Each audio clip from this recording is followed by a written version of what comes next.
안녕하십니까. 저는 강남하이퍼 본원에서 입시를 맡고 있는 정두연이라고 합니다.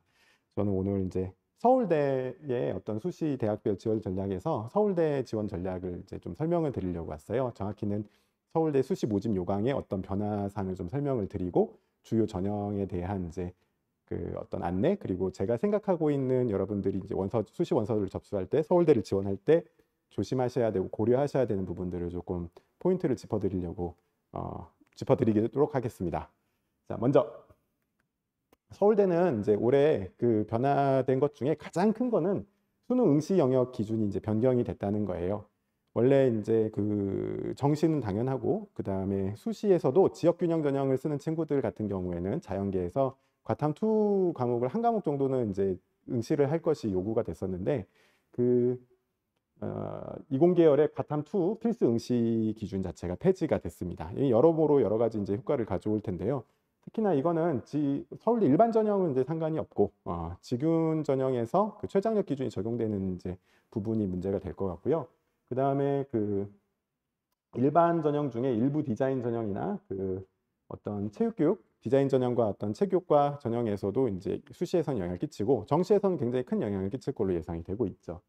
그래서 자연계열의 그 이공계열에서 과탐 2 필수 응시가 폐지가 됐고, 그 다음에 자연계열에서는 이제 과탐 2는 안 봐도 되는데 일부 모집 단위에서는 물리나 화학을 필수로 응시할 것을 지정을 하고 있습니다. 간단히 설명드리면 인문계는 수학은 확통이나 미적 기하 중에 택일에서 하나만 보면 되고요. 그 다음에 탐구 같은 경우에는 사탐과 과탐 구분 없이 두 가지를 선택해서 보면 됩니다. 그러니까 사탐 하나, 사탐 둘 이렇게 선택해서 봐도 되고, 그 다음에 과탐 하나, 과탐 둘 이렇게 선택해도 봐도 되고요. 그 다음에 사탐 하나, 과탐 하나 보더라도 인문계 모집 단위를 지원하는 데는 문제가 전혀 없습니다. 그리고 단 인문계를 지원하기 위해서는 제2외국어 필수 응시 규정이 이제 적용이 되는 거고요. 반면에 이제 자연계 같은 경우에는 아까 말씀드린 대로 과탐 2 필수 응시는 폐지가 됐는데 물리학, 천문학, 화학, 기공, 뭐 전기정보공 쭈루룩 해가지고 의과대학까지 이렇게 물리하고 화학을 굉장히 중요하게 생각하는 모집 단위에서는 최소한 두 과목 중에 하나는 물원 물투 또는 화원 화투 중에 하나는 선택해서 보도록 이렇게 제한을 두고 있고요. 그 다음에 이제 나머지 자연계 지금 여기 있는 요 모집 단위를 제외한 나머지 모집 단위하고 첨단 융합학부에서는 수학은 미적이나 기하 중에 택일 하나 하고요. 그 다음에 과탐은 이제 물화생지 자유롭게 선택해서 이제 볼 수 있습니다.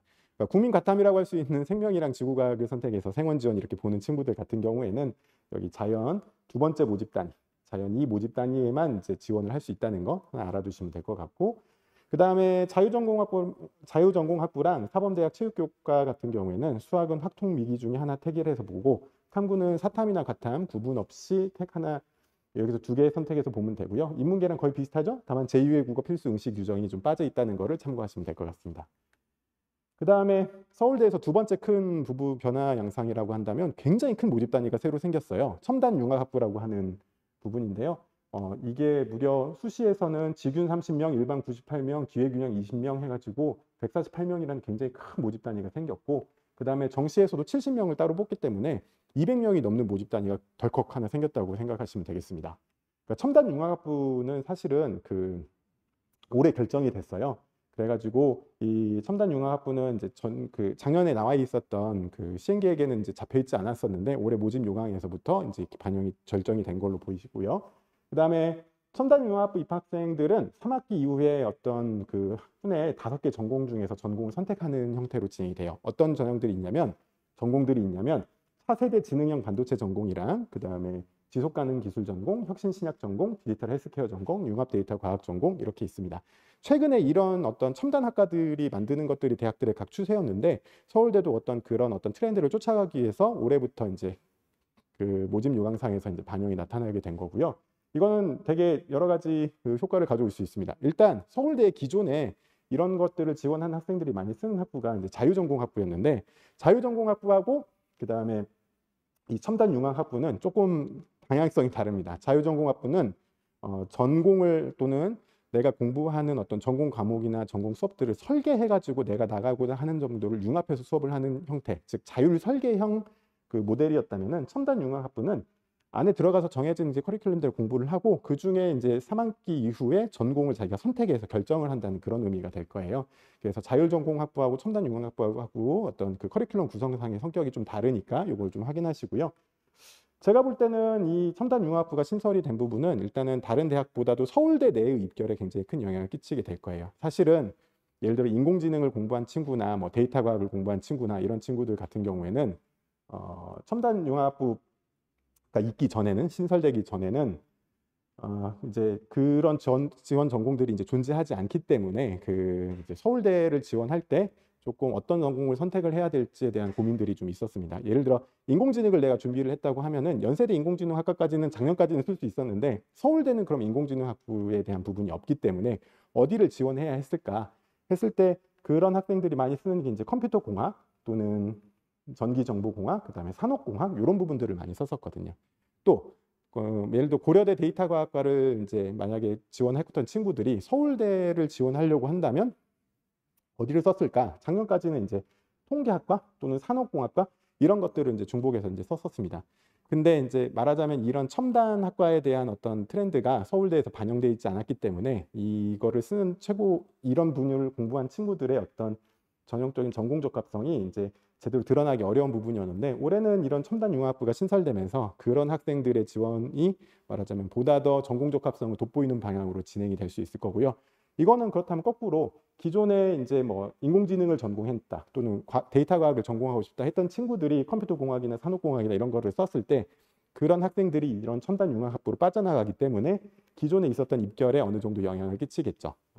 이 부분은 그래서 전년도 입결을 고민하실 때 이것도 같이 고려하셔가지고 확인해 보셔야 돼요. 이 모집 단위가 굉장히 크기 때문에 상당히 큰 영향을 미칠 수 있습니다. 또 두 번째로는 그럼 연세대 고려대 입결에도 영향을 미칠 수 있겠죠. 예를 들어 연세대 인공지능학과를 선택했던 친구들이 아마 대부분 다 서울대를 쓰게 되면 첨단융합학부를 같이 지원할 텐데요. 당연히 연세대 인공지능학부에서 학부 같은 경우에는 입결에 있어서 추가 합격이 좀 더 많이 돈다랄지 충원율이 좀 높아지는 그런 효과가 있을 거고요. 관련해서 고려대 뭐 데이터과학부나 바이오의학과 이런 것들도 꽤 큰 영향을 받을 수 있을 거라고 생각합니다.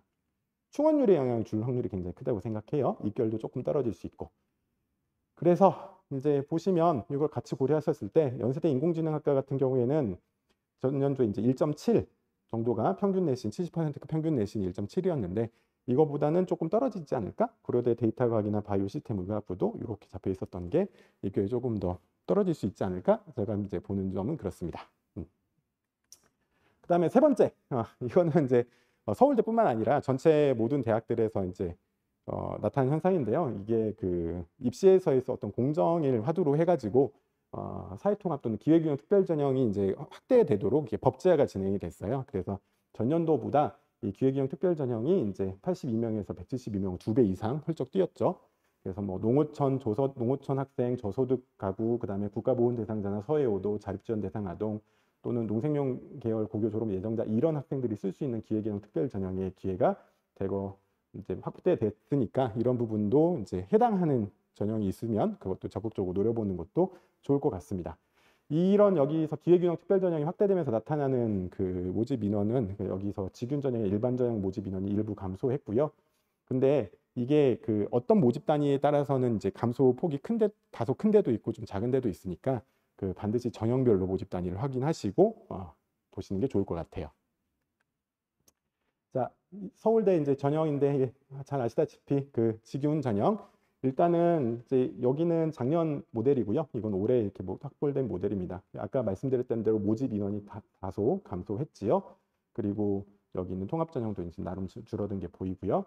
고교별 추천 인원은 2명으로 똑같습니다. 1단계에서는 서류 100으로 보고 그다음에 2단계에서는 1단계 성적을 70, 그다음에 면접을 30% 정도 반영해서 보고요.